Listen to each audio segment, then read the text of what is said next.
Have you ever noticed how some people seem to have an almost supernatural control over the environment around them without saying a word? They don't shout. They don't beg, they simply withdraw, and suddenly everything changes. The energy shifts, people start to question the chase after the field. Now imagine if you did the same, if you stopped reacting immediately to everything, if you chose silence instead of the automatic response retreat, instead of explosion. What do you think would happen? That's where the point lies when you stop being always available emotionally, physically, psychologically, the world around you goes into crisis because people are used to controlling you through your reactions, through your impulses, through your predictability. But the day you choose to withdraw, the game changes, and those who thought they knew you realize they know absolutely nothing about you. Carl Jung said, everything that irritates us about others can lead us to a better understanding of ourselves. Now think about this. When you become inaccessible, who really gets desperate? Who gets irritated? Who tries to provoke you just to elicit some emotion back? This reveals more about the other than about you, and it mainly reveals how much you are still being manipulated without realizing it. You keep giving yourself to please, to maintain peace, to not lose people who deep down were never really with you, and with every force, yes, every immediate response, every emotional reaction, you give away a piece of your energy. And at the end of the day, what's left? Tiredness, frustration, and emptiness. You can't explain, but I'll tell you why. Because you are too available for those who don't deserve even a minute of your silence. This video is not about turning your back on the world. It's about choosing yourself. It's about learning what Jung called individuation, the process of becoming whole, authentic, complete. And this process begins when you understand that silence can be stronger than 1,000 arguments. That withdrawal, when it comes from awareness and not from escape, is an act of power. So, I ask you now, looking into your eyes, how long will you continue to be controlled by the emotions of others? How long will you react like a puppet every time someone pokes your wound? Maybe it's time to cut those strings, to withdraw, to become a mystery. Because when you stop being available, everything changes. You have been taught to always be present, to respond quickly, to please, to say yes, even when you wanted to say no. Since childhood, you have been conditioned to believe that your worth lies in how available you are to others. But here's a truth that perhaps no one has told you with this clarity. This excessive availability is not a virtue. It is a prison. And as long as you continue to think that you need to be accessible all the time emotionally or otherwise, you will be manipulated, drained, and forgotten as soon as you are no longer useful. Do you know why? Because being always available makes you seem predictable, and everything that is predictable becomes a tool. People start to use you as an emotional emergency button. They press it when they want attention, relief, validation, and then put you back on the shelf. But you don't realize this because you are trapped in an illusion that being present for everyone will make someone be present for you, but it doesn't work that way. Carl Jung spoke about the persona, this mask we wear to be accepted, loved, recognized. And it is exactly this mask that keeps you overly available. You say it's okay when you are suffocating. You respond to messages immediately. Even when you are exhausted, you explain yourself, justify yourself, defend yourself as if you owe something to the world. But the truth is that the more you place yourself at the center of others' stage, the more you disappear from your own. Being available all the time is a subtle form of self-abandonment. It is a disguised way of seeking approval, avoiding rejection, trying to control the image others have of you. But this control comes at a price, and the price is your peace. It is your vital energy being distributed as if it were infinite, when in fact it is limited. Very limited people who want you available all the time, in fact, do not want you. They want what you provide: validation, company, distraction, emotional comfort. But when you change, when you set a boundary, when you refuse to react, those same people get irritated, accuse. You say you are weird. It's not because you changed, it's because you stopped being functional for them. And here's the cruelest point: the more available you are, the less value others give you, because what is too abundant becomes emotional. Rag no one respects what they don't have to earn, no one values. What is always there? So now stop and think who truly deserves your time, who deserves your attention, your presence, your listening, or better yet, who deserves your absence. But before answering that, we need to understand one essential thing. Why do we react? So much why do we give in so easily? What is behind this almost automatic desire to respond, justify, and please? The answer lies in what Carl Jung called psychic energy. And that is what we will talk about in the next part, because your energy is all you have. And if you don't learn to protect it, someone will use it against you. If this content is making sense to you, click the subscribe button and subscribe to the channel. Thank you for your support, Carl. Jung did not see the human psyche as an automatic machine that reacts to stimuli without consequences. For him, our mind is like an energy system, and every thought, emotion, and action consumes a part of that energy. The question is, are you choosing where your energy goes, or are you letting the world decide for you every time you react impulsively? You are wasting psychic energy when you defend yourself against a criticism that didn't even deserve attention, when you respond to a provocation just to prove you are right, when you engage in useless discussions, when you try to please those who do not value you are spending your inner strength on what does not nourish you. And Jung was clear that which you resist persists. The more you react, the more you bind yourself. People who live emotionally drained are not weak, they are misdirected. And do you know what happens to someone who lives exhausted? They become vulnerable. And when you are vulnerable, you become easy prey. Manipulative, opportunistic, and emotionally needy people can sense this. They notice that you do not know how to guard your energy, that you react to everything, that you're always trying to solve the world, and they take advantage of it. Jung said that a healthy psyche is one that knows how to keep energy within the system. This means knowing how to say no without guilt, knowing how to remain silent without feeling cowardly, knowing how to observe before acting, because true power is not in reacting. It is in choosing when and how to act. And this is only possible when you know yourself well enough to recognize your own impulses. How many times have you lost sleep over an unresolved conversation? How many times have you spent hours ruminating on what you should have said or trying to understand why someone treated you poorly? This is energy being drained without return. You are keeping alive ghosts that should have died long ago and feeding dynamics that only exist because you insist on responding. Psychic energy is like a force field when well guarded, it creates presence. You enter a room and command respect without saying a word, but when poorly managed, you become invisible, reactive, fragile. And the world has no mercy for those who give in easily. Therefore, start observing your own triggers. What makes you react automatically? What makes you lose your center? These are the exact points where your energy escapes. And that is where you need to work, not to become cold or indifferent, but to be selective, to be sovereign over yourself. And here comes one of Jung's greatest revelations. When you conserve your energy, you break the projections that others place upon you. And that bothers a lot, because now we are entering a dark territory, that of silent manipulation. In the next part, we will explore how opportunistic people feed off your energy and why your unavailability completely disarms. These games get ready to look into the eyes of those who have always drained you without you realizing it. You think you are in control. You believe your reactions are conscious choices, but the truth is darker. Most of your emotional responses are programmed.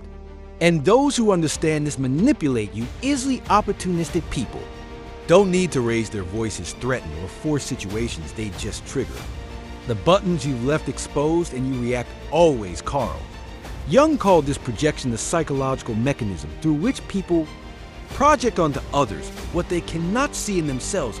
But there is another side to this phenomenon that few notice. While others project onto you, you also become the receptacle for these images. And the more emotionally available you are, the more you become a blank canvas for these projections. You know that friend who only reaches out when they are in crisis, that partner who always needs you. To save the day, that person who praises you, but only as long as you are useful to them. None of this is by chance. They are not relating to you. They are relating to the idea of you, to the role you agree to play. And why do you agree? Because you are afraid of disappointing, afraid of not being loved, afraid of being abandoned. The most effective manipulation doesn't happen in shouting. It happens in the silence of guilt, when you feel that you owe something to the other, when you believe you need to be available, need to help, need to understand, even when it destroys you inside. And here's the central point: the manipulator doesn't need to control you. They just need you to keep reacting the same way. But when you stop reacting, the game breaks. When you start saying no, responding with silence, withdrawing, instead of explaining yourself, the projections begin to crumble. The mask they put on you falls, and this leaves people unsettled because they no longer know who you are. And worse, now they are forced to look at themselves, and not everyone is. Prepare for that. Your unavailability is a threat because it forces others to confront their own emptiness. The silence you offer reveals the internal noise they don't want to hear. And then comes the attack, the criticism, the emotional drama, not because you are wrong, but because you stop serving as a convenient mirror. Jung said, "We do not become enlightened by imagining figures of light, but by making the darkness conscious." When you withdraw, when you stop feeding the cycle, the other shadow begins to emerge. And this is unbearable for those who have always used you as an escape. But what about you? Are you ready to deal with the discomfort of being misunderstood, rejected, or even attacked for protecting yourself? Are you ready to endure the silence that comes after the rupture? Because it is precisely in that silence that a new kind of power is born. And that is what we will talk about now. In the next part, you will understand why silence can be the most devastating weapon of the human psyche, and how it completely changes the dynamic between you and the world. The modern world is noisy. Everyone wants to be heard, wants to respond quickly, wants to win pointless debates and prove their point, even if it costs them their own peace. But there is a power that few know, and even fewer master: the power of silence. Not the silence of passivity or cowardice, but conscious, strategic, brutally lucid silence.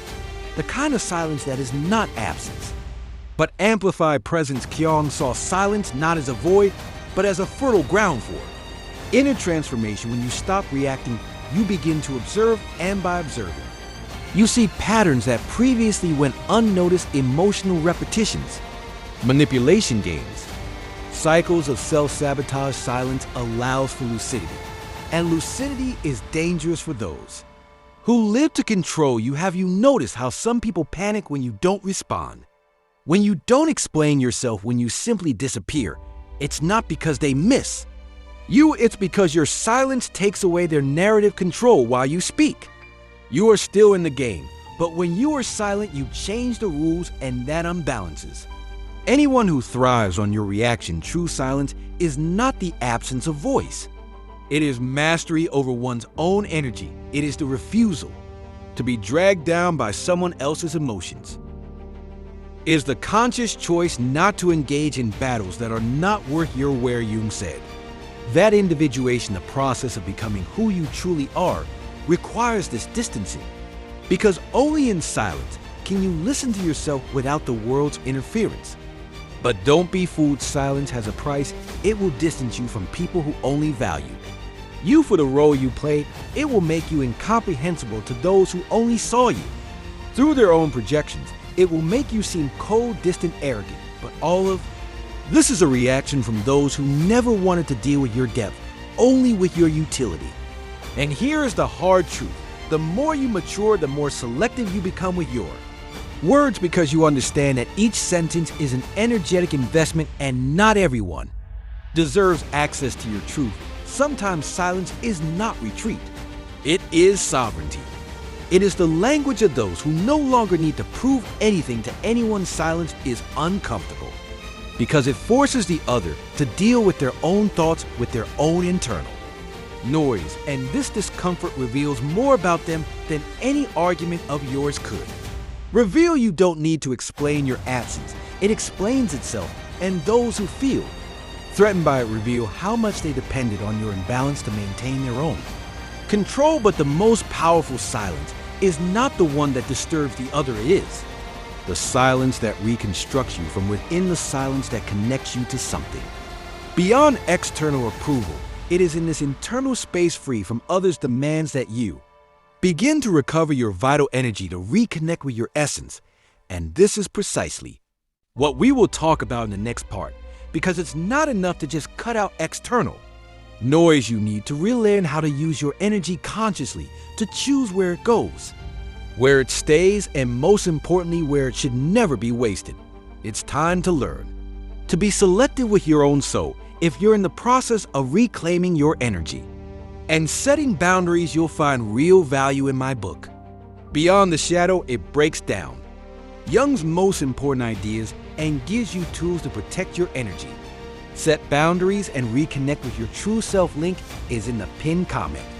It's no use understanding all this intellectually if in practice you continue saying yes when you mean no, responding to messages that bother you, participating in empty conversations, and maintaining relationships that only exist out of inertial awareness without action is just another form of self-deception.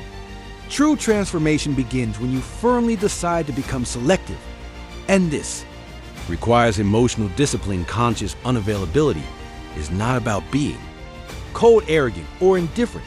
It's about no longer being accessible to anyone at any time for any reason. It's about taking control of your own energy, your own time, your own peace. And this starts with small actions, not responding immediately, breathing before reacting, leaving a discussion before being dragged into chaos, turning off your phone without guilt, saying not today, saying I'm not interested, saying I won't get involved. But here's the most important part: you don't need to justify your absence. You don't need to explain your silence. You owe nothing to anyone but yourself. And this, for many people, is unforgivable, because when you refuse to explain yourself, you take away the other person's power to keep you within an emotional narrative where you are always the helpful, understanding, accessible one. Carl Jung understood that every process of individuation goes through isolation, but not a depressive isolation, a sacred isolation, a time of inner retreat, where you relearn to listen to your own voice without the world's interference, where you rebuild your identity, not based on the gaze of others, but from your own center. Want to know a good thermometer for your evolution? Observe who starts to distance themselves from you.